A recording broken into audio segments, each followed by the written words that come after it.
আমি কেন ইউনিট সরকারের সংস্কারের পক্ষে? প্রকৃতিগতভাবে মানুষ একটু লোভাতুর, আরামপ্রিয়।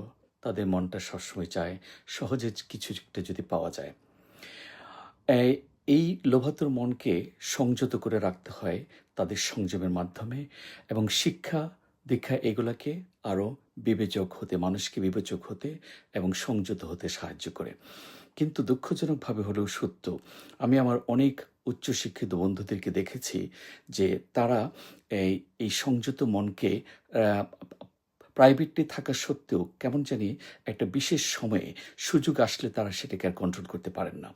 আমি ওনাদেরকে জিজ্ঞেস করি যে, "দেখো, তোমরা বা এমনভাবে কথা বলো সবসময় যে আমরা মনে করি তোমরা চরিত্রবান, কিন্তু এই সুযোগগুলা কিন্তু রাখতে পারো না কেন?"